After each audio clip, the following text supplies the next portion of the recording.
You have to learn how to love yourself first. Oh. Mm-hmm. That's the biggest challenge. Yeah.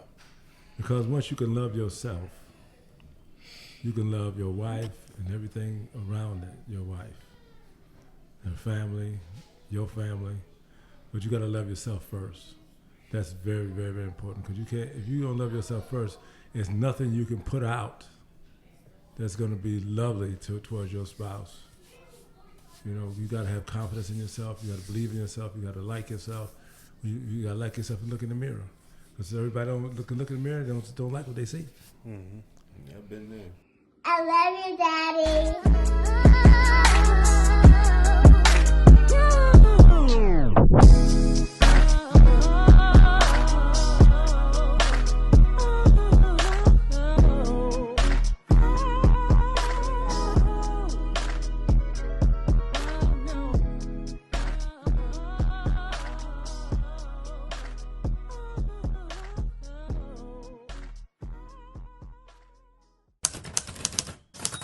This is For Fathers, a podcast for fathers to uplift and encourage each other with the understanding we are the forefathers of the next generation. I'm eloQuint. This is episode 114, a Father's Day special. And got none other than my family. Got to my right here, got my brother Slim. Got the OG, my pops. Got my other brother, AG. And my oldest brother, Edmund. And we came together, man, just perspectives, a Father's Day special. And I'm so excited, man. I'm so excited to have y'all. So thank y'all so much for coming. Of course. Yes, Yeah. sir. I'm Yes, sir. glad to Yes, be sir. here. Absolutely. Mm-hmm. How does everybody's Father's Day, if you celebrate it, and those that are prospective fathers, did anybody do anything? Anybody celebrate? I guess he did. Yep. Well, Well, we just got together a little bit, you know, with whoever was available, and just talked and ate and chilled and played games. You know, it was nice. Nice, Good relaxing. day. No stress. Mm-hmm. for sure. And I we like cooked that. out on I the like grill. No stress, yeah. Mm-hmm. I think the grill was special this go around. I did something different and slow cooked some meat, like fish and shrimp. It turned out more perfect. And I was like, oh, it had to be on Father's Day. Yeah. Yeah. So for y'all that don't have kids yet, and I think everybody's answer is going to be a little different. What is the perfect Father's Day for y'all? Like, what would that look like? For me, I just want to chill. Same with my birthday. I just want to relax. I don't want to do too much. I ain't trying to go nowhere. Eat some good food and just kick it at the crib with the kids. That's about it for me. A perfect Father's Day? On a perfect Father's Day, what that look like? I think, I think a perfect Father's Day for me, I'm a little bit extra. I like, I would see, like us out the country traveling, like the kids a little older and stuff like that. I'm thinking like way in the future, you know what I'm saying? And just out the country, just enjoying, letting them just see things that I couldn't see at their age, you know what I'm saying? So, that's what I think. The experience. Yeah. Get them to see some experiences. Anybody else got one? Food and chilling. That's about it for me. I'm satisfied with some food on the grill, at the house chilling. That's me all day long. Yeah. For sure. Nice birthday card. No, Father's Day cards. Yeah. Mm-hmm. Cards are always nice. I always like a card. To express your emotions, your feelings towards that person that you're giving the card to. It's always nice to have that card and a burger to go with it. True. You said a burger to go with it? Yeah. Mm-hmm. I'm in the house. I'm inside. Unless I'm with my dad, then I'm inside. So yeah, perfect Father's Day. I'm inside. Chilling. I struggle with cards because I don't know what to do with them after I get them. Like, I feel bad for throwing them away. And then if I keep them all, they're all stacked up and I don't know where I'm going to put them at. Like, that's why I don't like cards, because I don't know what, it's too much for me. I got a big stack of cards. Just keep them. I keep all of them. Shoebox. Just keep them. Yeah. Shoebox at work. It's like, looking at Facebook, like your memory on this day, you look back, you see how far you came from that card, and, the nostalgia of you, like, oh, I remember this. Like, reconnect some old feelings, stuff like that. Q wrote me a a note years ago, and I still have that note. Really? What it It say? says, thank you, Dad, for being who you are and for teaching me about sports and different things like that. It said, I think it's in my Bible. It's in my Bible, yeah, but it's, and then you sign a Q on there. I said, I just read it every now and then.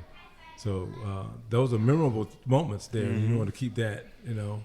Look how many years it's probably later. Now he got his own family. Yeah.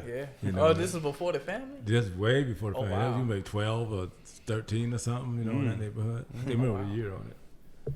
But it's a long time ago. He old now. Y'all old. Yeah. Them 30s different. Man. That is different. No. There they are. We had a cookout in June for the Air Force, and I thought I was 20 again. We were playing ultimate frisbee, and I'm running, jumping. I said, "Oh, I'm diving for the frisbee," Oh, man. and then my Achilles started hurting. I said, "Uh-oh," and then they were like, "Hey, let's do a 4x1." I said, "Come on, y'all." A race? Yeah, so I did two 4x1s. Oh Lord, I was in so much pain. So the 30s, man.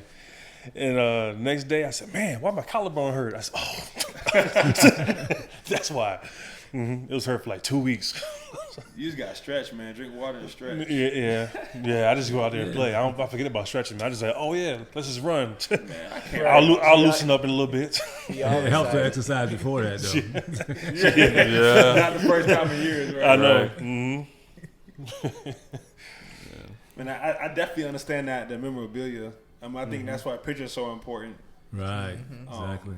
But why do y'all think that, like for men, like when we have a special day, whether it be a birthday or Father's Day, why do you think that, for the most part, a lot of men just want peace. They just want to chill, just want to relax, compared to our counterparts who usually want something. It's their birthday all month. It's Mother's Day for the whole week. Oh, they can, like, why do y'all think that is?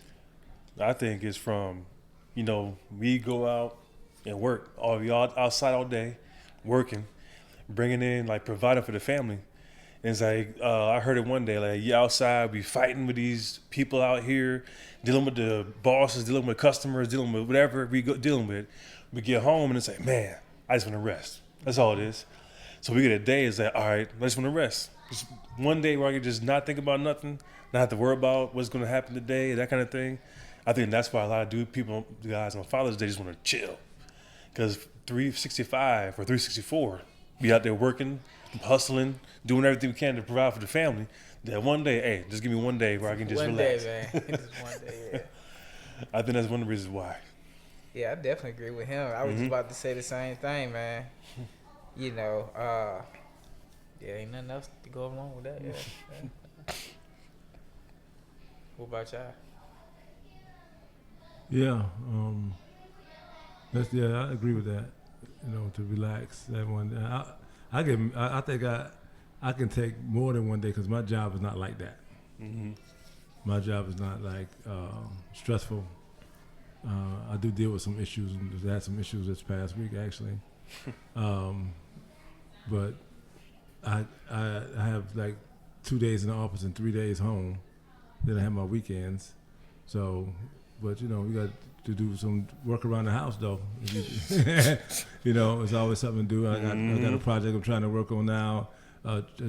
Tearing down those trees. I got to cut another tree down, and I don't want to do it, but I know I got to do it. Then I got to get somebody to grind it up, and then we go from there. We build upon it. How are we going to build the backyard up? I still haven't written the people yet either. I might be in trouble even saying this on the mic. I haven't called the people and said, "Can I cut the trees down?" Oh man. Oh, you gotta call the HOA people. Yeah. You got to call them on everything. It's all right. You could do like my neighbor did. He built the patio, then asked the HOA nothing. And then he got to call. So he had to go out with a clipboard and say, "Hey, is it okay if I have this patio?" I said, "No, man, please. It's good, bro." I said, "We good, man. It ain't no big thing." HOA, man. Yeah. They got their rules. Yeah. Be careful with them though, because there's a lady didn't pay her HOA fees, and the HOA in North Carolina, it happened in North Carolina, they was able to take her house. Oh yeah. Sheesh. They got power. Yeah. Sold it for 300. No, it was a cheap price, like $75 or something. It was just so cheap. So and says whoever bought it sold it for $800,000. But she still had to pay that house off.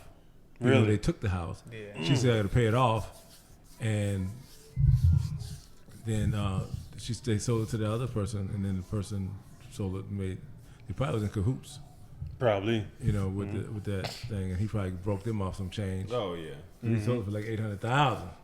It's a lot of money. Big profit. That's why I don't like HOA. Yeah. Good for nothing. Well. I mean, even in those situations, but they do protect the integrity of the neighborhood. So you just can't just be doing anything you want to. Like you got to keep it crisp, keep it clean. I do like that aspect, but then again, like you just said, you build a deck. Like, hey, can I do this? I mean, even storm doors. I mean, someone won't even let you have a certain, glass door. Like if it got that divide in the middle, the one that's look like the low income type doors. Like nah, and I don't blame them for that because I don't want to ride past somebody's house and looking like Give me the full, clear view, Make it look classy and nice, Man, I don't care no. Look gold trim. I just want to get to my house. Yeah, but they also determine what color you could make your house. Oh yeah. You gotta be a certain shade. It can't be this color, it can't be that color because it's too close to that color. It's just right next door to you, and so they like you said, they have some good things about it, but overall, I don't really like the HOA. Yeah, it's a coin toss. I mean, we ain't doing too much anyway. Well, I guess because we live in a townhome, right? We bought a townhome, so I mean, ain't that much to really do. Right. If a single family home, that you got more land to work with and stuff. So I don't know about that yet. Yeah, I definitely feel that. We have people having to come and cut our grass all the time. But I was thinking about when you said that, I said, spoken like a true real estate agent, right? Right? And even in that, right, we all got our separate businesses and separate jobs, things that we are building on our own, like outside of our 9 to 5, if you will. I know we'll start with you, Dad, as a father that's always been trying to invent things, always building a business, always doing something. Like, did you have your kids in mind when you built that? It's like, because we always seen you work hard. We always seen you go after something. There was never a time where you wasn't trying to do something on the side to build some extra income. Like, what's the thought process in that? Is it just like to take care of the family? Like, do you want to see your kids see you working hard? Like, how does that go in your mind? Or how was it? Always have your kids in mind, because you want them to be prosperous. You want them to follow your footsteps and do better than what you've done. Whatever level of business I achieve, you can do that too, but you can go better than me. Just like Jesus said that we can do greater works than He did. That's good. So that He left the foundation. Jesus did. He left the foundation for us to build upon that. So whatever ministry that we take part in or do, individually or collectively with somebody else that we support, the same thing I was doing. I was just building the foundation for you guys to go out and get it. Whether it's athletics, whether it's job for, and I know that everybody y'all work for, they love y'all, because y'all work ethic. Oh yeah. Because the whole family has a great work ethic, and people cherish that. So when you go to a place, it's just like we want it. That you're going to elevate. Elevate in photography. You're going to elevate in your podcast. You're going to elevate in whatever you desire to do. Whatever you desire to do, real estate, all that. You're going to elevate and do better and do greater things than I did, and then just better, man. Because that's what it's all about, making it better for everybody. I love trying to get into different businesses and stuff. I'm still working on some stuff. Actually, I got to go to the tax office tomorrow and fill out some submit some paperwork so I can get this other business rolling. So I'm steady. I'm 70 years old almost, and I can't stop. No signs of slowing down. No signs of slowing down. Can't stop, won't constantly want something. And it's not really all about the money. Right. It's about success, like completing something. Getting something done, having enough money to be a blessing to others. Now help others to get started in something. I said, oh yeah, okay, I got 100,000 for you, you know, or whatever it is that you need to get started on your business. If it's a good business plan written and stuff like that done. So yeah, you know, I love the challenge of it and the opportunity to be healthy enough to do it. You know, I see many people I work with, you know, they my age, you know, around my age or maybe a little younger, and they are not in good shape. You know, not in good condition to move forward in life. They kind of stuck where they are, you know. And I'm blessed today to say that I can move and do anything still like I did when I was 30. Nice. You know, and when I was playing ball this weekend, people somebody said, hey, you got to be in the wrong league. You know, there's no way you playing in the 70 bracket. You know, and I said, well, I'm there, and nothing I can do about it. Right. You know, I can't change it. You know, so it's good. It's good. It's all good.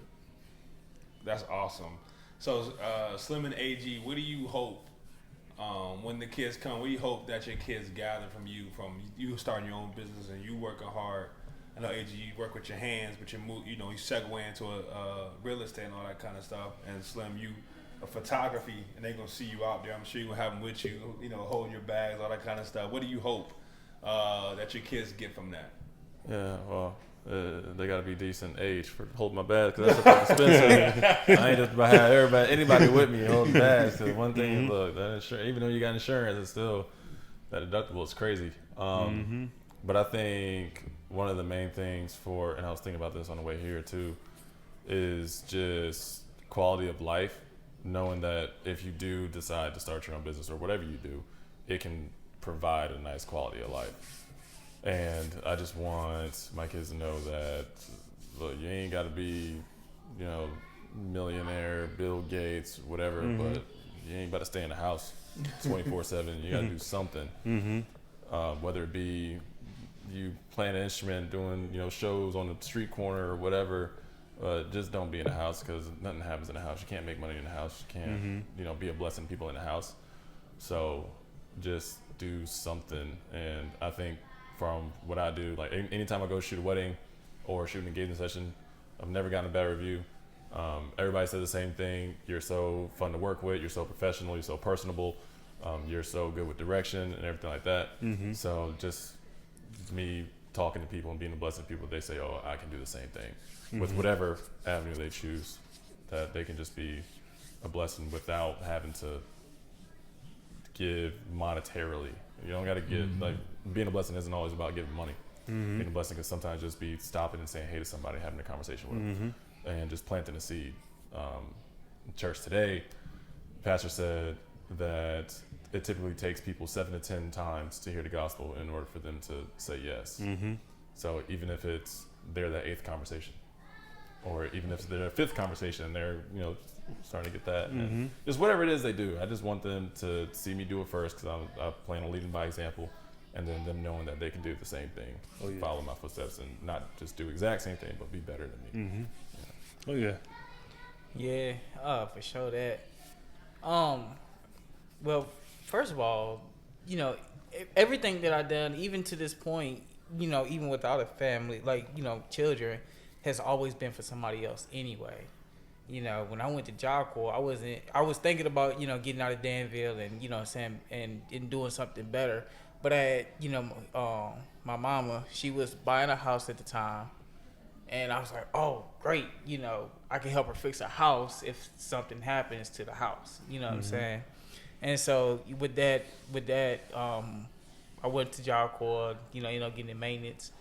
And, you know, I've been, you know, heating, the air, electrical, plumbing, and all that stuff. That was really one big part of it, was to help somebody else out. Then I started moving into a direction where I wanted to work on the side and you know, earn extra money and stuff like that. But it still wasn't all for me. You know what I'm saying? So carrying that mindset into, like, when I had kids and stuff, I really want them to see that it's just really about production, right? Just producing, being productive, not sitting around like a sloth, not just being lazy, not just like get up, be active, make something happen. You know, the Book of Proverbs talk about that throughout the Book of Proverbs about being a sloth, being lazy and stuff. You know, a little sleep, a little slumber. Well, it's cool between 10 p.m. and 6 a.m. But after that, in between time, let's make something happen.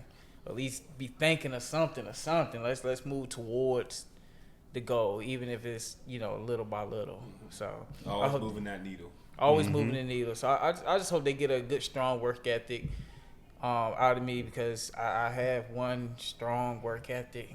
So that's a fact. They have to. They have to. And now I'm transitioning into real estate, and the grind just doesn't stop. So whatever they do, I just want them to know that they have my support and I can help guide them. And because I just had to get it out the mud, right? Make the mistakes, talk to people, try to figure out what their mistakes went wrong. I mean, even with guidance, you still fail. You know what I'm saying? Because it's still new. But you be resilient. You get back up and you get back to it. So, I really want them to see my failures so they know how to handle it. Because I didn't know how to handle my failures when I failed. I didn't know how to really get back up because I was just left scrambling. But then it took me a long time to figure out the workings of how to get back up and move forward. If I could have figured out somebody's failures, I could have moved forward a little faster. So I'm hoping they really learn from everything they failed from, where you see my failures and realize that's the nuggets that they need, not what went right. So. Yeah, I always say my failures made me, they made me work hard because I kept failing, so I had to keep going harder to figure it out, especially when it came to sports more than anything. So I definitely agree with you on that. I really love those two perspectives. And Edmund, although you don't have a business currently, but you did go to seminary, you do have that pastoral background. So how do you plan? What's your thought process and how to disseminate that information to your kids? Just that foundation. Christ is our cornerstone, and we are the foundation. Of our family. So what is your plan? What's your thought process? Things that you plan on doing to build your kids up and wash them with the word and raise them up in the way they should go. Yeah. I mean, that's the plan right there. Just raise them in the training and admonition of the Lord. Knowing that Christ is our foundation, we'll build upon that. Build a house on the stone, not on the sand. Be in the Word every day, studying the Word every day, teaching them about faith. Believing for what you can't see. And it's because this walk is hard. It's not going to be easy. So teaching them about how to overcome obstacles, that kind of thing, early on. They have that strong foundation of faith. They can just build on that. And I think that's how we're going to raise them up. At first, they're going to be sign language. That's their first. That's the first language they're going to learn is sign language first, and then we will do that, because you never know, there might be the next interpreter or something, or preaching the word to the deaf community when they become here. So. Yeah, and you really have a unique family. He just mentioned sign language because his wife, our sister, is deaf, so that's very important. He had to change his whole life. Even before y'all got married, you had to change your whole entire life. Pretty much, I did. To be able to communicate. So going from fatherhood to being a husband, we all are husbands here. Yeah. How was that? Obviously you did it, so obviously it's not impossible. But what was your thought process even behind? You just saw she was the one, so I gotta change everything. How'd you go about that? Yeah. It's pretty much man. If I go back to when it started, it was pretty. I was looking for a wife. The Bible says a man find a wife, find a good thing. But I say, man doesn't find a wife. God finds a wife, and it brings her to you. And He says, the man that finds a wife finds a good thing. So it's pretty much talking to her. Found out. I had the best conversation with her. It was it was seamless. It was no effort. I didn't have to change who I was to try and talk to her. It was, man. And then it was, man. 2 weeks into talking, I knew that she was the one for me, because just what God said before I even started talking to her because it was on a dating app. No, I found on a dating app called United Young, and I was about to delete it because I couldn't find nothing on there. I was about to delete the app. I said, God, ain't nothing on here for me. All these terrible. All these women terrible. I don't want nothing to do with this app. So then, as soon as I said that, I heard my spirit, hey, wait one more day. And I was like, nah, I'm okay. He said, wait one more day. I was about to talk. I was like, God, I ain't find nothing on here. I didn't hear nothing else after that. So you know what? I'll just wait. So I put the phone down, and then I didn't think nothing of it the next day. I said, nah. I heard the ding, the notification, the lights came in. I said, who cares? I don't care about that mess. So then pretty much hear my spirit, go check your phone. I said, all right. So I checked my phone, going through, the like, left, right, whatever. And I stopped on her picture, and that's when I was like, okay. She looks pretty, yada, yada. It's okay, cool. Reading the profile. I said, like. Put my phone down, forgot about everything, started talking. Let's fast forward some. I mean, just conversation was great. And then I just knew that she was the one for me. And I said, God, she's everything I said I wanted for in a woman, but she's deaf. And I said, God, I got a sense of humor. Because it's like, he'll give you everything you want, but it's almost like there's something else other than that. Because it's like, I said, I want somebody a wife where I can, that doesn't know it all. You know how I say that doesn't know everything about the word? Because it's like, it's almost like, everything about the word, there's no growth that you can have with that wife. So I was like, okay. So I said, I want a wife that I can help grow spiritually as well. And it's almost like I said, yeah, help her out, help her grow spiritually. And it's like every day I'm just teaching about the word, how to read the Bible, how to study the word, what's the true meaning of this word, how to decipher, like, what is the Bible actually saying here? And I was, man, it's just awesome seeing the light bulb click in her head. And say, I understand what it means now. It's just seeing her read the Bible, fast forward more. I mean, it's like, it's great. Man, God is great. So that's what husbandhood has been for me. So this just came to me because not only that, we was, I met your sister on the same date now. Yeah. But I was looking in about an hour radius and found her. Toya's in Utah. That's true. Yeah, she was in Utah. It's like how did that unfold? I've always wondered that, and I just never asked. But now that I think about it, like, wait a minute, you looking? What are you looking at? It's funny because I didn't want to pay. Because if you pay, then it gets you the closer woman. Oh, yeah. So if you don't pay, it's like all over. So I guess you could say I was a little cheap when I came to, but I said I ain't paying for this mess. So they give you women from everywhere. And it brought me back to what Mama said like a long time ago. Said, what makes you think your wife is here in North Carolina? I said, that's true though. I said, what if she's in like another state? I said, that's true. That's true also. There she was. Mm-hmm. And she was. In Utah. And I was like, Utah? What you doing in Utah? They ain't no in Utah. Poly. And I was like, hey. And I was like, nah, but it was great. Polys I love crunchies. That's what they call it out there, right? Crunchies? I don't know. I had no idea. Crunchies is like somebody who, like a nomadic lifestyle type of thing. Something. They call it crunchy or whatever. Mm-hmm. I had no idea. I don't know. I ain't hear about that, so I started talking to them. So yeah. That's crazy. So Dad, as the most seasoned husband with many years under your belt, what was the biggest area of growth for you over these years, or just regardless, like whatever you feel like sharing, just like maybe now, recently, or just something that's been continuous? What's your biggest areas as a husband? You have to learn how to love yourself first. Oh. Mm-hmm. That's the biggest challenge. Yeah. Because once you can love yourself, you can love your wife and everything around it, your wife, her family, your family, but you got to love yourself first. That's very, very, very important, because if you don't love yourself first, there's nothing you can put out that's going to be lovely towards your spouse. You know, you got to have confidence in yourself. You got to believe in yourself. You got to like yourself. You got to like yourself and look in the mirror. Because everybody don't look in the mirror, don't like what they see. I've been there. Yeah.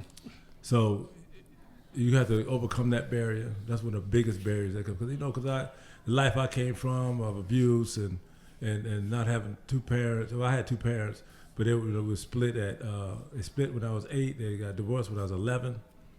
My mother remarried. She had married 3 times. My dad never remarried. And even when we were growing up, Mom and I talk about all the time, how, what happened during our days, our young days, the fighting of the parents, the all kind of stuff that they were doing involved with. My dad was a Rolling Stone and all this stuff going on, and that stuff that you have to fight off spiritually. Mm-hmm. A lot of fighting. I was molested when I was 4 or 5 years old. You got to fight that off. That's something you battle with for years. Mm-hmm. I didn't even tell my parents. I never told my parents actually that I was molested. They should have knew. I think. That's my opinion. They should have knew, but it was into their own world, so that's why they didn't know. Yeah. And then my brother told them I was 55 years old. Before I even said anything about it. I felt the reason I never said anything to anybody. I never really said it to anybody because I was so embarrassed. I felt like the culprit instead of the victim. Mm-hmm. So those are barriers I had to overcome. All those barriers, to love a woman that deserved to be loved. Mm-hmm. Struggled with that. Because I had some selfish ways, so I had to get rid of. That's my main thing I had to get rid of is my selfish ways. Mm-hmm.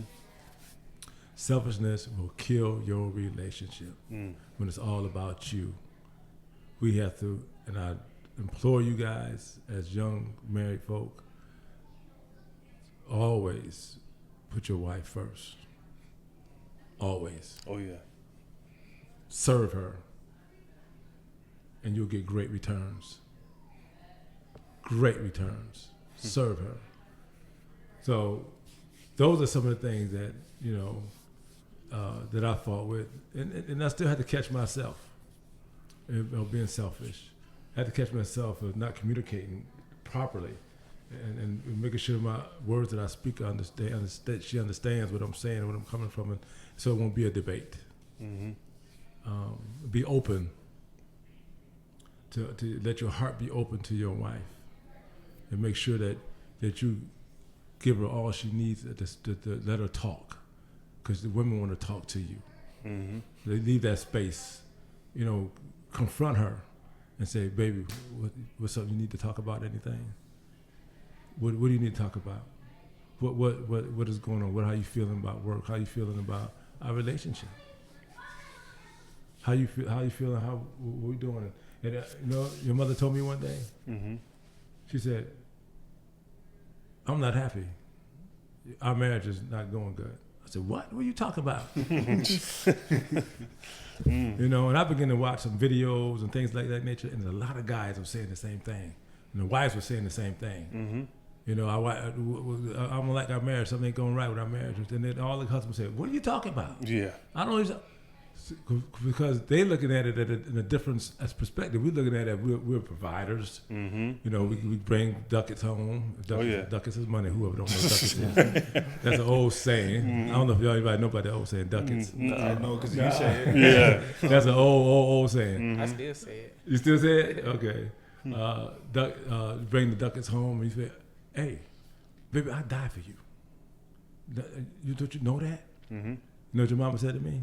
Mm. "I don't need you to die for me. Mm. I need you to talk to me about this, that, and the other." That's not what I need right now. I don't need you to die. That's a wake-up call, man. I know. That's a slap across the face, ain't it? Yes, Like, sir. Right. my heart. I said, I die for you. So I don't need that. What you mean? I know. What you mean? That's my life. I know. Yeah. So so you looking at of course, you got different perspectives, come from different communities, different lifestyles, all that kind of stuff like that. Man, I could talk about this stuff all night. And some of the things we're doing to overcome those things. And we'll talk about those things in our other meetings. You know, I'll bring up some of that stuff. Yeah. But I can't talk about everything tonight. So basically that's it. You know, and you got and make sure that connection stays there. You always stay connected with your wife. Always have that conversation. That's why we instituted a date night. You know, and we don't generally miss it. We don't say, well, we ain't gonna feel like doing it. No, you got to keep it going. Unless a Q come over with the car. I was saying, my car messed up. Yeah. He didn't even figure out find a solution. Yeah, he kind of threw us off. That messed us up that day. We had planned to do something I can't think of. But next week, is it next week? No, week after next. We plan on going, leaving 6 a.m. in the morning on Tuesday morning. I think it's next week. Week after next. I think week after next. And we're gonna go to get on train and go to Charlotte. Oh man, Oh, really? nice. That'd be fun. Yeah, That's the retired life. That's good. Right. Yeah. On a Tuesday? just spend the whole day in Charlotte, hanging out, eating lunch, going to dinner. Because the train come back about 7, 8 o'clock or something like that. To get back about 11. That's cool. 11 o'clock or something. That's awesome. So that's my plan. So I'm trying to think of things outside of the box, and not always got to be something you got to pay for. Yeah. You know, just something you know, it's just about spending time together. Especially, you know, when you got kids. Let's talk about kids. When you got kids, your world's gonna change. Boom, just like that. Your world gonna change because now you got another mouth to feed, another body to take care of. It's like having a dog, but more. Yeah. Bills, you got to pay. Oh, Daycare $450 they can A week. a week A week per kid. per kid? $450. What? We found him for $400 the other day. I said, So the objective is save now. Yeah. Use your budgeting skills. If you don't have none, get them. Make sure you save that money because you're gonna need it. Yeah. Because the daycare, unless somebody's gonna stay home. Now your mother stayed home for 6 years one time, and but I said, but you have to make up because the daycare was taking half what she was making. So she got paid every 2 weeks. 2 weeks with the daycare, and she kept 2 weeks. So I said, you just as well stay home and make that money that you was bringing home, and we could still continue where we were going. We didn't have good budgeting skills then, although we had a lot of money run through our fingers, but we didn't have good budgeting skills. So the money always disappeared. So what happened to the money? Then we built credit back up. Then we paid off. Okay, then what happened to the money? It was a cycle. It was a cold-blooded cycle until we learned how to stick with it. So if you don't know how to stick with it, you need to stick with it. You need to save, you know, so you can have your own home, so you can pay your cars off. You can live debt free. So that should be the goal to live debt free, because it's nothing like being debt free. Nothing like it. And y'all still young. Y'all y'all get my age, y'all should be straight, more than straight. But you gotta save now. You gotta start now. You cannot wait. You need to. If you don't know got a plan, get a plan, and you will find out that you have money that you never had before. Because you saving that money and you're budgeting it the right way. Because you're gonna save over here. You're gonna allocate this money for that, and therefore if you do those things like that, then you don't have to worry about it. Got that emergency fund going, and that money you don't touch. You just save that money and I had to buy a battery the other day. So we got an account for car. Yeah. We got a account, put money in there for the car, like $275 a month we put in there for the car. So that's called gas, repairs, or whatever. So they hit with a $264 battery the other day. Batteries are that much now? What? Yeah. I paid $264. I paid like $250. Man, that's terrible. The core it went down to $215 or something like that. But I just, And it weighs 50 pounds. Yeah. It's about better for your car? For the Lincoln. Oh, for the Lincoln. Sheesh. Because the battery 50 pounds, I was like, what? I'm trying to pick that thing up. Oh, they charge by the pound. Okay. Yeah, that's it. like Like, charged by the pound. So those are some of the key things, man, that I've learned that I still continue to work on, and I tell you, do death do you part. The work that you got to do in your marriage is to do death to your part too, because it's an ongoing thing. I don't care. You never ever let it go. Never say we accomplished this, because you never. If you think you can accomplish it, then it's gonna fall backwards. Because you got to keep it going. You got to keep the fire going. You got to keep the love going. Because if you don't, it's gonna fade out. Especially once you get kids. Then the kids are gone. Not just y'all again. So you got to do those kids. You got to still have that relationship, that quiet time together, vacations together, away from the kids. And that's why you got family too. Say, hey, I need to keep my kids for a week. What? Right. So yeah. So that's some things that we work on. So does anybody else have a date night? Do y'all have date nights? Oh yeah. Every Sunday after church, we go out to eat. We've been doing that since Texas. Like Texas, me and Toy believe Texas actually helped our marriage a lot. I mean, a lot. Y'all smiling real hard. Yeah, it was like I don't know what it was, but just we needed that, because like it was the romance was there. We were walking like 2 miles a day. She loved she loved walking. So I was like, hey, she loved walking. So walked 2 miles a day. We didn't eat past 7. We didn't ever was always happy. Going out, we was looking at houses, just like she loved looking at houses, open houses too. She went looking at houses, looking at cars, just out, always out doing something, because she loved being out of the house. So I was out going here, going there. Cheddar's was our spot though. Cheddar's, oh man. I like Cheddar's. Yeah, Cheddar's onion rings. Oh man, man. Is Yeah. there one around here too? Or no? No, it's like Fayetteville or something. Nah, man. I But know It's a date night. It might be worth the drive, right? yeah, it's true. But yeah, we every Sunday was date night, and then we was always going out, always walking. So and we just kept it. No idea. So now we here, we keep it going, and it was awesome. And she said, and every day she's like, I love Texas because it strengthened our marriage a whole lot. That's awesome. Because it's just away from life. It was just it's almost like a 3-month vacation if you think about it. Yeah. It was like a 3-month vacation. She was still working, but I was home. I was off at like 4, so I was at home waiting for her to get off of work.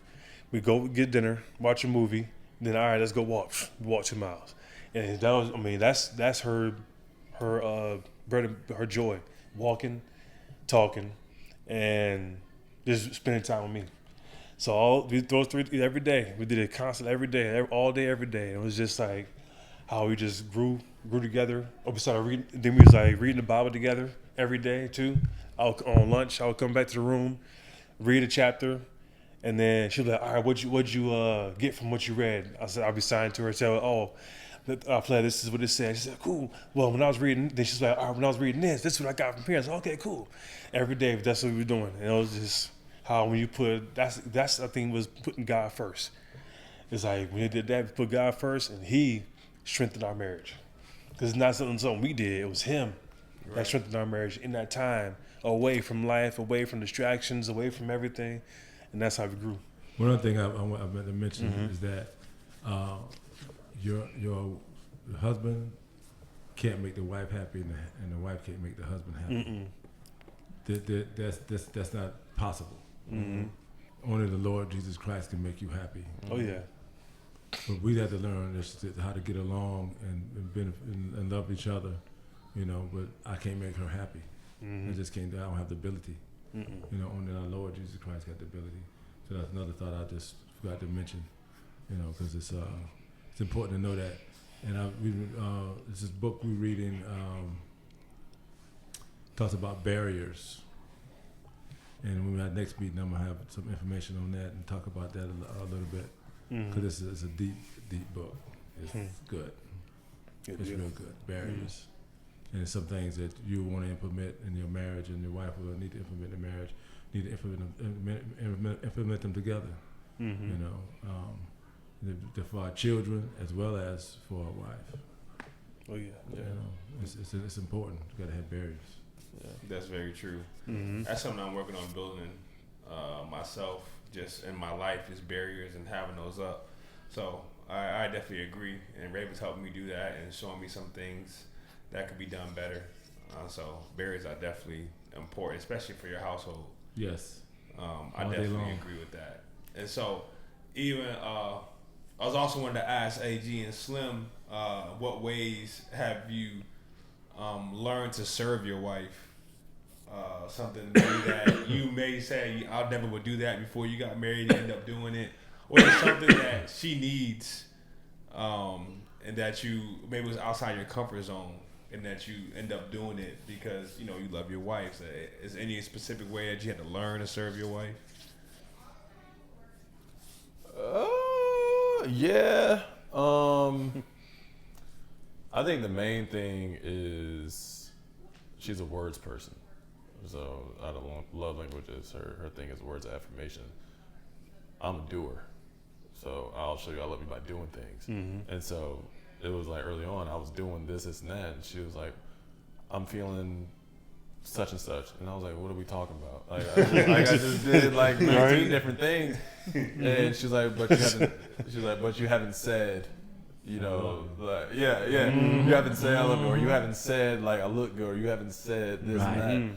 And you know, in my early days, I was like, do I need to? But you know, all day, every day. Right. Yeah, it's a need. And, yes, it is. like even when she would make dinner, if she was like, okay, is it good? And initially, when I first got married, I thought she was asking me just out of curiosity. Yeah. No. But really, she was asking me because she was like, I need your information. Yes. So, Yes. But I'm always the guy. Is it good? Yeah, it's good. Appreciate it. Yeah, but you got to say it before they ask. Exactly. It means It don't mean nothing if you have to ask. Exactly. Right. Exactly.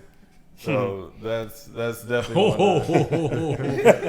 Good lesson learned there, buddy. Yeah. So that's one of the main things I had to learn. Or like if she cleaned something, be like, go to her, hey, this looks good. Yeah.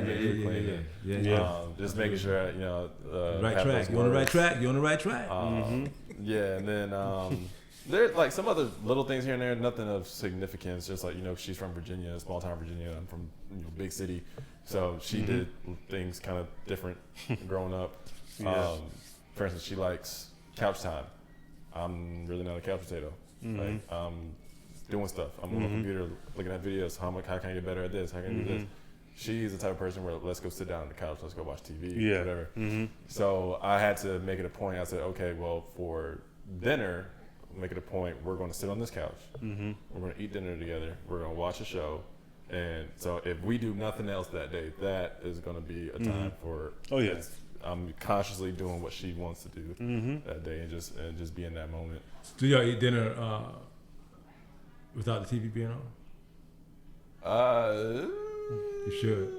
Happily. Yeah.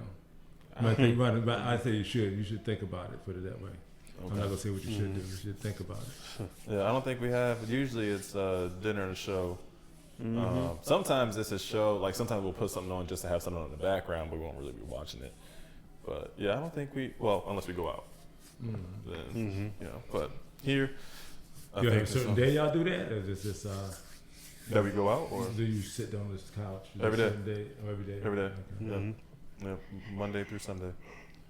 It took me some adjusting too to like be on the couch and just like watch TV or watch a movie. I'm like, dang, I was like I'm wasting my life. Yeah. Like, I could be doing something right now. Yeah, honestly, and I'm just like what? Sometimes I'll be sitting there like, what am I doing? like how am I moving? Like how am I moving the needle? Right. Like what am I doing right now? Yeah. But I had to realize that me spending time with her is moving the needle in my relationship. Yeah. Yes. And at the end of the day, all the success can go, all that stuff that my ride or die will be right there. Yeah. That's more important. That's the truth. Yeah, because we come from a family of doers. Like we always think about the next move. What can we do next? How can we make the next dollar? How can we, if with especially like with my business and everything. Okay, how can I grow and reach? How can I get people to know more about Create me? something that nobody ever done. Yeah, exactly. Right. And I'm always thinking of new innovative ideas. Yeah. And I'm like, okay, so my mind's always going. She comes from a family that chill. So it's like the different extremes. Right. Trying to meet in the middle, I'm like, all right. And so when I am chilling, I'm like, I could be doing right now. But at other times, I'm like, well, I try and do 24 hours a day, so maybe I can just take some time and just kind of relax and chill. Because I don't want to overwork and then I get burnt out.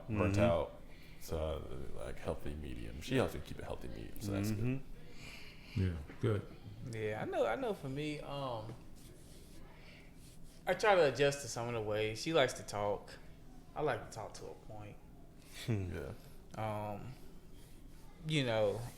Now I definitely, I put it in the group chat, I'm a hard-working, lazy person, When it's time to work hard, I go 100 miles an hour. But when it's time to chill, hey, I'm chilling until I absolutely have to move. If I can't make sense why I have to move, like I'm pretty much not gonna move. But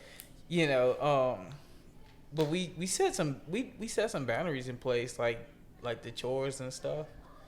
I mainly clean downstairs and all the bathrooms. She mainly take care of the laundry and a few other things. Nah, she made you. Yeah, I mean, we came together, but let's be real. We agreed on it, but Voluntold. But nah, we agreed, but she made me. Quote unquote, like babe. But no, we came together. And we just made up a chore list, and we do date nights and stuff. Usually, we're really out and about somewhere doing something, enjoying something, and so just trying to I try to just to talk to her about certain things, and she'll ask me certain questions, and we'll just try to keep that line of communication open and things like that. So I mean, ain't much else because I'm not, how can I say it, ain't much I really want to do unless I want to do it, but she wants to do a lot, so we try to do a lot. Yeah. If that makes any sense. Yeah, it made a lot of sense. What A you lot said, of it made me sense. think about like leadership. I joked about you made me, but like I don't know. For me, I guess a little bit of imposter syndrome when it came to being a leader. Like in my home, like was I good enough? Can I be good enough? Do I know enough of the word? Do I bring in enough income? All that kind of stuff. Do y'all have y'all had, or do you have any type of power struggles in the house, or just power struggle in your own mind? What if you can even measure up to be, the house falls on you. Everybody looking at you. You make like it's like the coach, like the players. You might have lost the game, but the coach getting fired. Right. So now you the leader of the house, and so whether the kids acting up, or they wilding out in Walmart, or just the finances ain't right, whatever the case may be. Like, have y'all ever, maybe had a stronghold in that area? Well, so just being just who I am, when I was learning, when I was working with this company, we used to go out to a camp up there in Reedsville, and they was teaching about teamwork and leadership. And one thing I found out about myself, like I'm not a leader in the front, right? I don't provide all the detail and stuff. I'm not very detailed and communicative and articulate up front, right? So don't put me in the front to lead you. But if you put me in the back to lead you, I can correct some of the things that I see because we're pretty much going in the direction that we're supposed to be going anyway. You know what I'm saying? And so when I'm looking at it and I'm trying to fix, like I'm looking at it, it's like, okay, like, you know, if I say we going home right now and I see you about to get off on another exit, I'm like, hold on, no, we're not going off on that exit. We're going to keep straight. This is a better way over here, or we got to maneuver and stuff like that. You know, I'll lead in that type of manner, right? As far as finances, we never had a problem with finances, right? Even in the beginning when we was courting, it was always a miscommunication because I buy $200 shoes. You know, I'm buying Air Maxes, I'm buying, you know, Jordans, and I'm buying it, right? I mean, it's no ifs, ands, or buts about it. I'm buying it. She's like, no, we're not going to buy it, and she was so nervous she was scared. Because she thinking, I'm going to buy, like, you know, just shoes all throughout the year until she finally realized, like, I don't buy shoes like that. Now, when I was single, I was buying shoes 3 times a year. I got to have a pair of fresh white Air Force Ones every single spring. I got to step out fresh. It's new life. It's bright. You know what I'm saying? That's what the fresh whiteys do. You know what I'm saying? It's just the environment we come from. Everybody fresh, you know? And then we get our Jordans or whatever. But, you know, as far as for the budget-wise, she handles, you know, I like to tell people like this. She budgets, and she gets it from you guys and stuff like that. But she budgets. She does the zero budget and all of that. She allocates the money. She spends it all on paper. Fine, cool. I never fuss and fight with her about that. But, you know, I knew that wasn't my strong suit. My strong suit is providing the money. Let me go out there and create the income, and you budget it all the way. She feels more comfortable with having a budget. I feel way more comfortable having income coming in. And so that's how we work it like that. So as far as the power struggles, I think in the beginning of every marriage, somebody's trying to put their foot down. I ain't having this. I ain't going for that. I ain't having this. I ain't going for that either. Then you realize, like, yeah, we are. Yeah, we are. Because you know those little moments that they're saying we're not having because we don't want to create a big moment. We realize it really just ain't worth bickering about. You know what I'm saying? Like we can just move past it. Okay, you probably won't never change. She probably won't never change. Just move past it. Oh, that's what they do. Whatever. You know what I'm saying? Like the bigger stuff over here is being handled versus trying to argue about the little stuff all the time. Look, man, all right. Oh man, that's what we do. Oh yeah. Power struggle. I mean, yeah, I think any man does. In fact, especially when you get married, it's okay. Everything's on my shoulders. If she's doing something wrong, it's on me. If the house is in shambles, it's on me.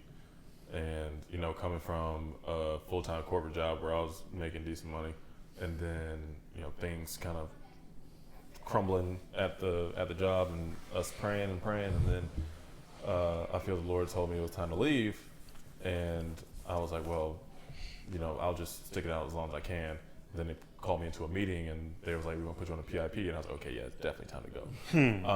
So What's PIP? Performance improvement plan. Oh man. So somebody was lying on me. I will take that to the grave. Somebody was lying on me. But you know, at that point, and then I said, okay.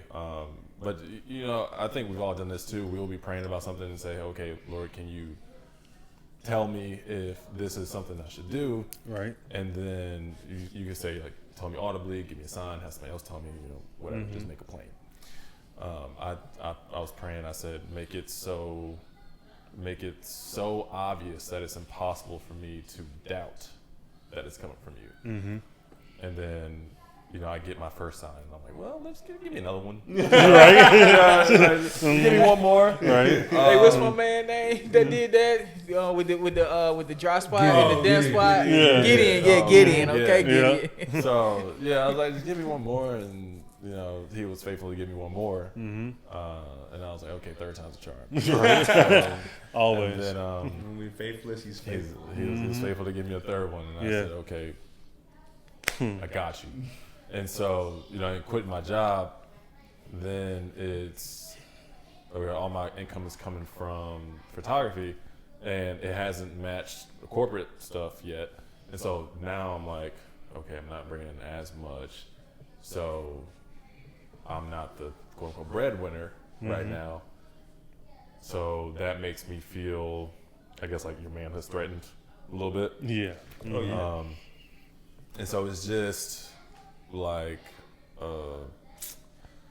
it makes you feel inferior to a point, just because you feel like you're supposed to be the one. We make more money. Yeah, you gotta make more, or at least comparable money. And if something's going, something's happening in the house and you need something to pay for, I should be able to pull out my pocket and be like, okay, cool, like, you know, let that be that. Now, granted, we merge finances, so you know, her money, my money, her money. But it's the fact of she's bringing in X amount and I'm bringing in a lot less. And it's like, okay, well. There was at one point where she would be like, "What do you want for dinner?" I'm like, "Nothing. I don't think I should eat. I'm not like not bringing in any you know, money." I was like, The man don't work to eat, right? Yeah. Granted, I was doing my best. I'm trying to do everything in my power. Yeah. But at the same time, I got to a point where I was like, don't worry about me. Like I'll figure it out. And so as long as you fed, as long as you're good, as long as you got gas in your car, that's good. I'll figure it out. So is that kind of toxic? Maybe a pride issue? Probably. Yeah, a little pride. But, but at the same time, I know I need to be able to do this in order to take care of somebody else's daughter. You know? Your responsibility. So did you guys have a discussion about you quitting before you quit, or you just did it on your own? Oh no, we talked. We talked for 2-3 months. So I wanted to quit over the summer, and she said, just stick it out. I don't think it's time yet. Even one of my coworkers, she got laid off, and I was like, I'm about to follow you out. She was like, nope. She was like, not your time yet. So, and I was praying about it since the summer, but I never got that confirmation until October. Yeah. And so then when I told Lakin, I was like, look, I've been praying. This is what's been happening. This is what he told me. Like, I think it's time. And she said, do you feel peace about it? And I said, yeah. I was like, well, I don't know why I wouldn't, at this point. And she said, well, I trust you as a leader of the house. If you feel peace about it, I feel peace about it, and let's do it. And I was like, okay, cool. So yeah, it was a long time coming. It was months. Yeah, just piggybacking off of him. My fault. Just piggybacking off of him. When we first got married, I was making way more money than she was making. Then she got another job, and then I lost my job. And but that was, that's when I started working for myself. So, but I never felt inferior because I always thought that we was just a team, right? And we knew it was gonna start off slow, but when God opened up doors and and I was just running through them, for 2 years, the first 2 years, I wasn't bringing in as much as I was when I left the corporate world. But one thing she kept on saying, it'll be okay. This good for your first year. This good for your second year. It'll pick up. It's crazy because last October, this past, was it 24? Everything just slowed down. No, September. Everything just slowed down. And then the transmission went out of my van. And I was like, oh, okay. And so I was like, all right, well, I'll look for some more opportunities and stuff like that. And, things should be picking back up. If not for nothing, then, by the time it hit March, that's about the moving season. Well, it never did. And, but, we never worried about anything. And I still work with one company that keeps me pretty steady, but not like I would have desired. And that's part of the reason why I went back to school to be a real estate agent too. And I was just like, if I got to put in this much effort to do this much marketing to get these type of clients, let me at least let the checks be a little bit bigger than running all day and all night trying to fix somebody else's problem with my hands. I'm tired. I'm dehydrated. I'm sore and and stuff like that. But she never, and babe never made me feel less than or anything like that because I wasn't providing or anything like that. As a matter of fact, she was just like, "Hey, come on, we gonna go do this." And I'm like, "Oh, we got the money. Yeah, no, we good. Oh, all right." Like, I mean, if you say so. You the one to do the budget. And so, you know, I'm grateful to God because of that. Because you know, I hear some of them stories, and I hear some guys being hard on themselves, but it's just in a marriage. I've always viewed marriage different. I always viewed it as a partnership. Like, you know what I'm saying? Like it shouldn't have to land all on you, and you should be able to be resourceful to use everything that's around you. You know what I'm saying? And to leverage whatever it is that you got, and things like that. Especially when you work together. If the two become one, and you know. If the two become one, you know, we should be able to work it out. You know what I'm saying? Like it's not a secret. Like, you know what I'm saying? When we bought the house, we qualified on her income. You know what I'm saying? Alone. You know what I'm saying? She's still holding it down. I still, you know, get my jobs and whatever. But that was all in the slow season too. You know what I'm saying? And we still bought a house. We still got the transmission fixed. We're still doing things, you know what I'm saying? I think that just come with being with the right person, you know what I'm saying? So I'm very grateful to be with her, and she just be like, okay, because even in the midst of, you know what I'm saying, not bringing in enough, she like, come on, we finna go do this. I don't feel like cooking. We still gonna go out. Hey, we ate out every day this week. I don't think we can do it. Yeah, but I don't feel like cooking tonight. All right, well, come on. You know, but If you say so. If you say so, right? There's a lot of men that will not learn how to budget. You know, they'll be against it because they want to buy their boats and they cars. We were just talking about the price of trucks. The trucks, you can pay $90,000 for a truck. You know, people they're spending their whole life. I know this one guy. He spent every dime he had just to show people that he had something. I heard that. He had a house. He had a nice car. He said when the income tax come around, he might buy a new car. He wanted a car every year, up to date car, because he just had to showcase himself like he was somebody special. And he wound up going to prison. You want to go to prison? He wound up going to prison, not for the money thing. It was some other stuff. He did some touching stuff. Tough. I think that comes with loving yourself, as you said, how important that is. Yeah. And also, I think society has us believing that we need to be that man that has all. Oh, that's what I was society going to has say. a big impact on us, and I think that has a big impact on how we view ourselves. I think a lot of times when we don't measure up and whatever it is, the failures we had in our life, we end up not loving ourselves, and like you said, that impacts our marriage and everything as well. I think that has a big impact. You know, even though my failures made me, they also left a lot of scars as well. Yeah, I had to really break that. You know, me and you talk about identity all the time, and I can't. You know, when I looked at the world and you know what they had to offer, and it never fit in with me. I never fit in with it. You know, no matter how much I ever tried, it you know, I could tell like it didn't work for me. People hated me more that I was trying to fit in that mold rather than just trying to be myself. That's why I tell people like, you know, like my favorite example, I don't care about sports. I really don't. Like the popular sports, football and basketball, when they try to talk to me and I'm just looking at them like, you're not gonna put me in that mold. And society tries to put you in a box so they can be comfortable with you, but you gotta disrupt some things sometimes and know who you are. That's right. Yeah, absolutely.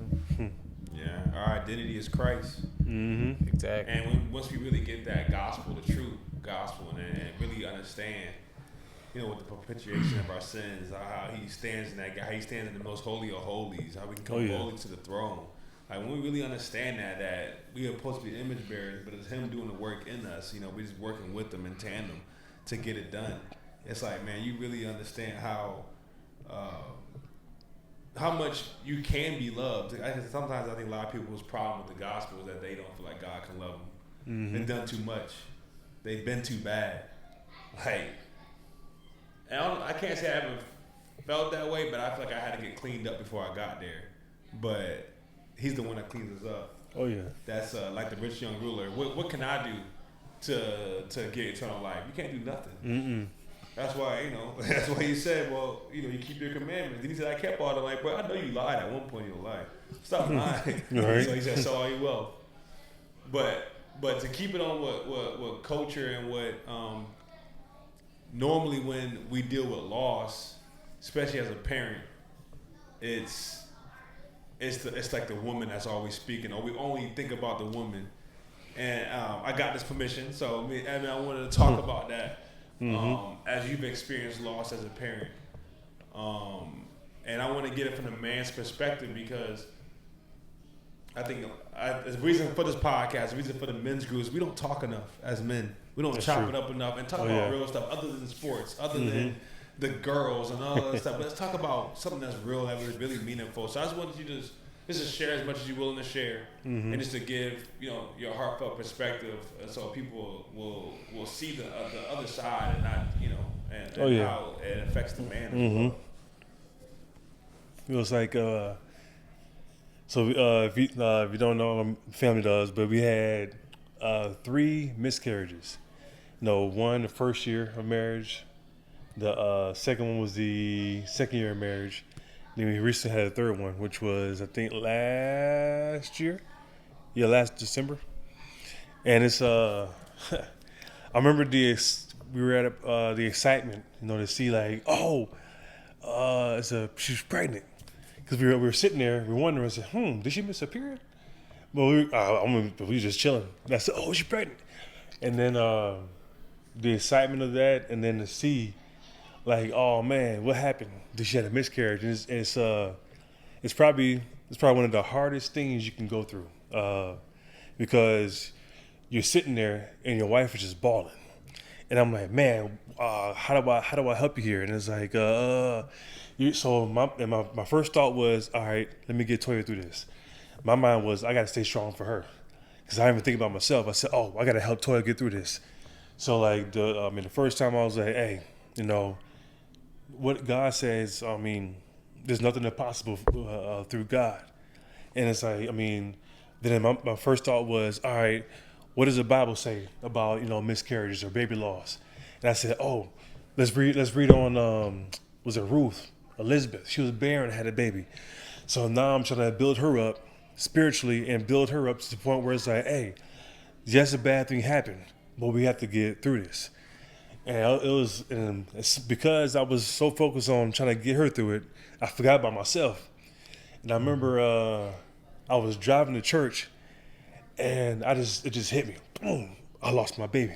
I started crying, boohoo crying in the car on the way to church. I'm like, God, you said that we could have a family. Why did I lose a baby? And it's just like you started questioning God. I didn't get mad at God. I was just questioning, like, why this happened to us? And yada, yada, yada. And this is, I was like, okay. And then I said, all right, just keep believing in God. Second time it happened, I was like, man, all right. It's just, I said, all right, I get through this again. But I think the second time it happened was the hardest time, because it was a miscarriage in May. And in June, I had to go to military training. So she's at home by herself, having to deal with the miscarriage. Now I'm over here in military training, and I did not want to be there at all. Like, I didn't want to be here. I didn't want to do nothing military stuff. I said, I don't want to be here at all. And I said, let me just get through these 3 weeks, get back home. And then I was like, all right, let me get, and then what happened?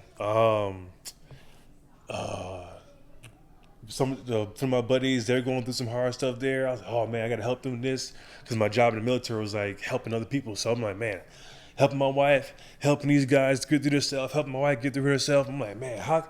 I said, and I'm like pouring myself out to my wife, pouring myself out to the guys. I said, man, and it's like I had nothing left for me. And it was just another guy had his grandfather just died. Now I got to go talk to him, pour myself out for him. I said, man. So I had nothing left, and I was like, man, I'm tired.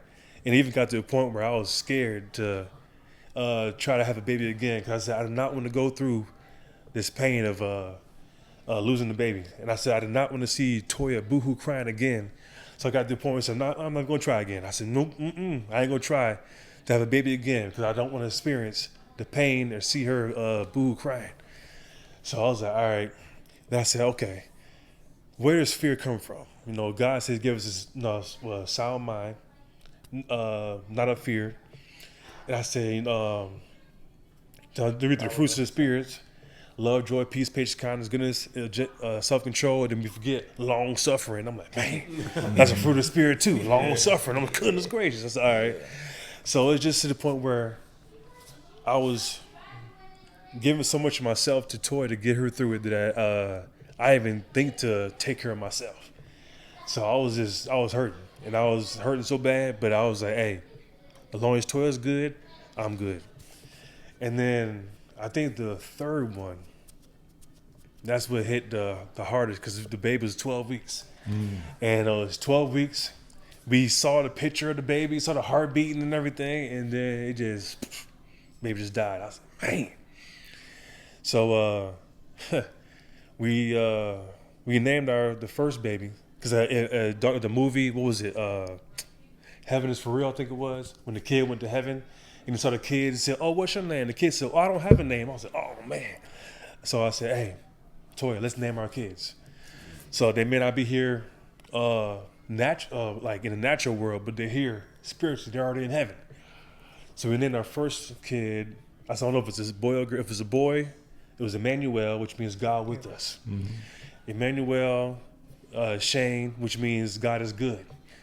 Marshall. And if it was a girl, it was Emanuela, same thing. Or God is with us. It's like Atale, which means same thing. God is good.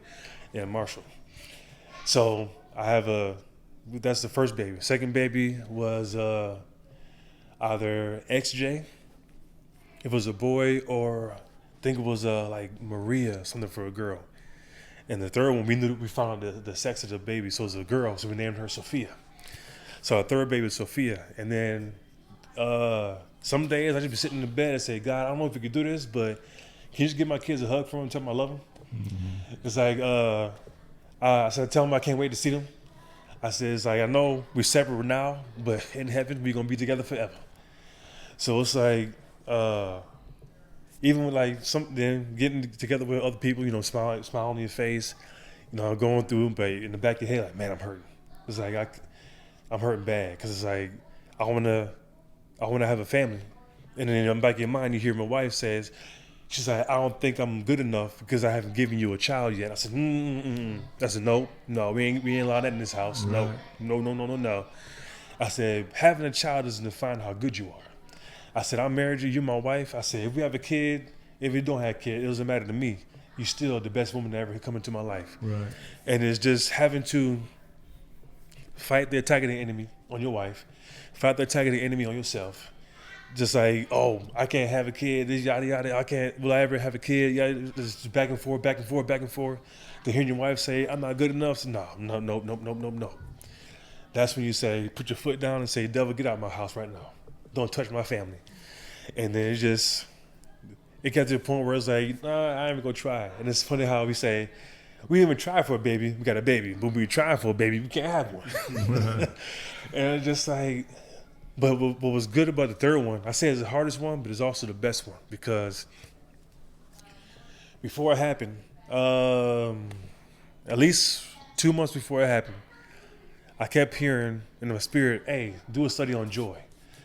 And then she started reading on Job. And I was like, okay. She's reading on Job. I'm doing a study on joy. And I'm like, man, what am I doing a study on joy? And then it hit me. That's when the miscarriage. I said, oh. God was preparing me for what was about to happen. And I was like, okay, I understand it now. Excuse me. So it's just the point that's like getting through that, overcoming the obstacles, and just being open to God. Like to say, hey, I'm expecting God to move in our life. We're going to have a baby. And then just telling her, I don't care what the doctors say. I said, Sarah was 90 years old when she had a baby. Mm-hmm. I said, naturally, the doctor would say, oh, you old, you can't have a baby. I said, shut up. I said, they don't know us and they don't know God either. Mm-hmm. So why are you going to allow some random hobo tell you like, oh, you're too old to have a baby? Nah, I don't believe that mess. If God said we're going to have a baby, we're going to have a baby. Right. So it's just the point of building her up, and then almost I was building myself up too, because it's like she's hurting, I'm hurting, but we still gotta stand on God. So did God say anything about how to handle that problem, or have you talked to a doctor about what you can do because what it's causing? Yeah, the we problem? saw some videos talking about the reason miscarriage happened because of the guy.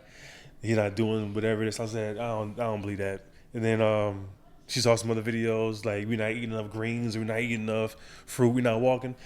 And in my mind, I'm like, I've seen this 300-something pound woman have a baby. And I'm like, and I told her, I said, being big that's not the issue here. There's something else that's happening. So, excuse me, I don't know. So we went to the doctor. We might try like IVF or something. IVF. Yeah, or it's like they, I guess they inject or something. Yeah. So he said maybe try that, but we've been having it naturally. So I'm like, hey, I'm supposed to say to go to test it out or something, but I said I don't think we need to do that. So I'm believing God. I said God is the great physician. Yeah. So I'm like, but yeah, but now we gotten through it, and just by God's grace, God's love. I mean, because it's like God ain't surprised what you're going through. He wasn't like, oh man, they having a miscarriage. Oh, gotta run to help him. Nah, he knew what happened before it even happened. So it's just like, it's just the fact that I'm glad I had the foundation of not only being raised in church, but also going to Rhema. Because I had that foundation of faith. And it's like, all right, believe God. When the enemy tries to come in and steal your joy, believe God. And it's like, he can only steal what you already have. So, so. That's real. He can only steal what you already have. Yeah, that's a word right there. That's a word right there. That is a word. Yeah, and I was like, so I was like, okay, he coming trying to steal it. So I was like, hey, I'm good. I'm set on Christ. Foundation is Christ. And I try to push her towards Jesus. I said, hey, yes, this is the issue, but I said, think about flying the plane. If you fly in the plane, look out the window, how big is that 18-wheeler? It's tiny. So on earth, the issue is ginormous, but the God is minuscule. So I was like, Colossians 3, set your mind on things above, not on things of the earth, where Christ is sitting. So I said, hey, we're going to focus on God, not on the issue, because if we give the issue glory, we're pretty much saying the issue has more power than God. And I was like, no, we ain't doing that here. Yeah. So it's pretty much setting the boundary, setting to say, hey, whatever happens, go to God first. Some try to come against us, put God first. And then we just started reading on Rachel, reading on Sarah, everybody who had issues with birth. And I said, they had issues with birth. So which was the issue with blood, 12 years. I said, everything is not instantaneous. We think it's instantaneous because, they got the instantaneous healing. But she waited 12 years. Then got healed. Pulled up Bethesda, 37 years, and then he got healed. So it's like, we think in our minds, it's supposed to be right now. I said, nah, it's God's timing. I said, maybe the baby's not supposed to be born right now. It's supposed to be born maybe a couple of years from now, because what God needs him to do, he needs to be born at this point in time. Just telling her that, telling me, just keep believing in God. So the more I believe in God, the more I know is that, hey, we're going to get through this. We're going to have a baby. We're going to be parents, and we're going to be good. So. Amen to that. Yeah. I thought it was so powerful when we was talking that one time about the names and stuff. And that's when Raven really came up with the idea. She was like, and then when you text on Mother's Day and was like, make sure you tell Happy Mother's Day to Toya as well, because we're still parents. Yeah. We thought that thing was so powerful to even because we not it didn't cross our minds. Yeah. But yeah, you still. Even though it didn't come to term, you still got kids. Oh yeah. And so and that's what kind of really sparked this right here. That text right there really sparked this sit down right here. Yeah. And when we start really talking and how to bring that voice out, because we always hear with the woman, but we don't hear that part. Especially when you say you was always pouring out, you was always giving to others. You kept doing your job as men do that all the time. No matter what we're going through, we're going fake it till we make it. Right? We're going to stand strong for everybody else, because that's what we're supposed to do. That's what the coach tell you supposed to do. Oh, yeah. We ain't supposed to feel nothing. We got to be tough. We got to be strong. Oh, yeah. But there's going to be a time we're going to crack if we don't take care of ourselves. And so we just wanted to get everybody to know what that looks like, and to know that you stand on faith.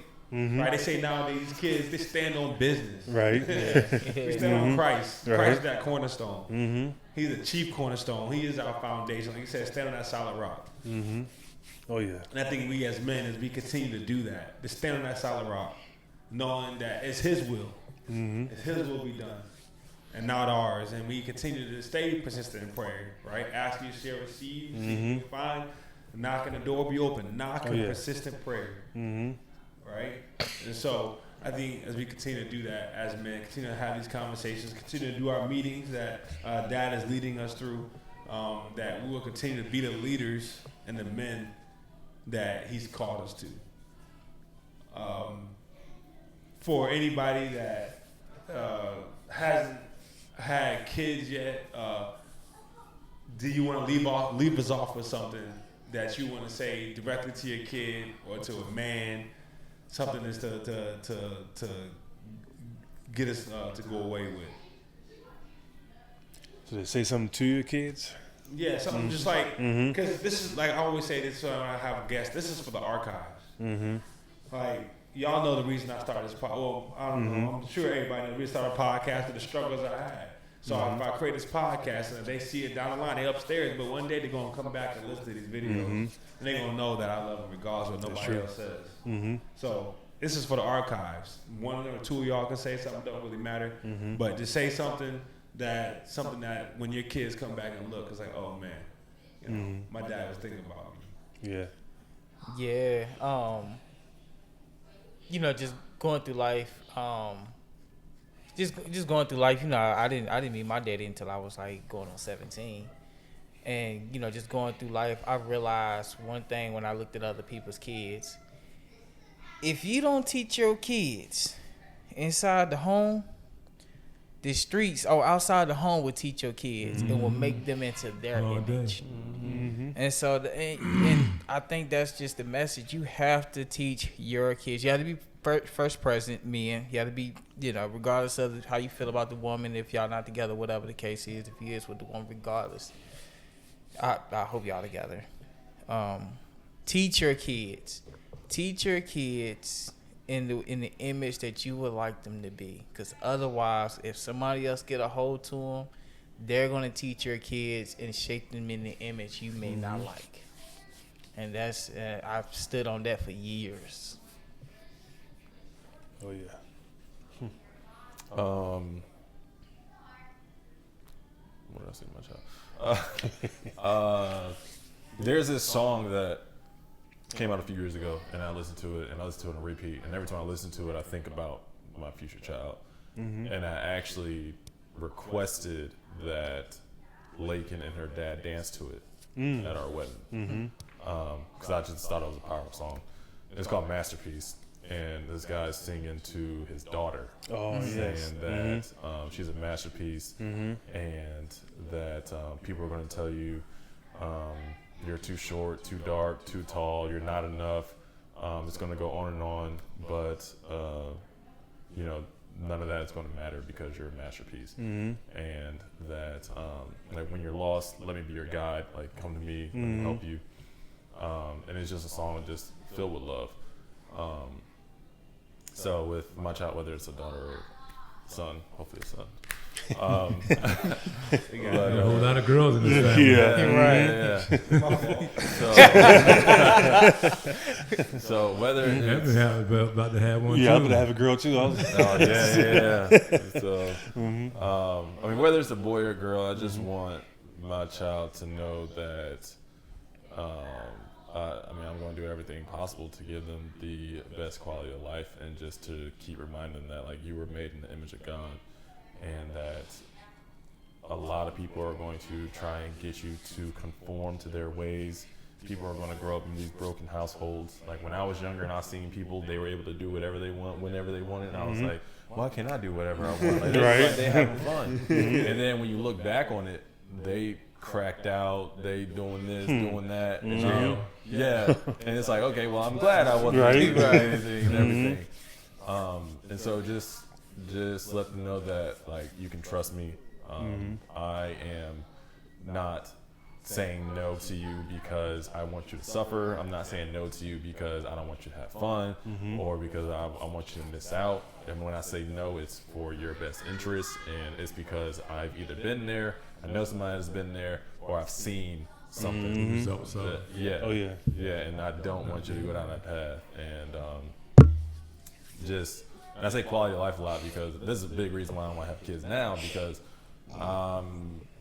I don't want to bring a child into the world where I feel like I'm not able to. It's going to sound like I'm trying to spoil them, but I'm really not. Like, give you everything you want. I feel like if I was to have a child right now, I couldn't give them everything I wanted. And that's not just everything. The love covers all of it, man. This is true. This is true, but this is very true. At the same time, I also there's some selfishness in me too. And I was like, I don't want to pay for no job right now. that's another thing. That's probably the biggest reason. But yeah, when that child comes, it's gonna be a good time. It's gonna be fun because it's like you see other people's kids, and it's cool to like nieces upstairs. Cool to hold them, whatever. Okay, go back with your dad. Yeah. When I have my own child, I know it's gonna be a little bit different, a lot of it different, and I'll just be able to say like, hey, this is what it is. You're mine. I love you, and I look forward to it. Just having that relationship, that parent-child relationship. I see it from the child's end, but it'll be cool to see that from the parent. End, you know what I mean? So, I look forward to it. No time soon, but I look forward to it.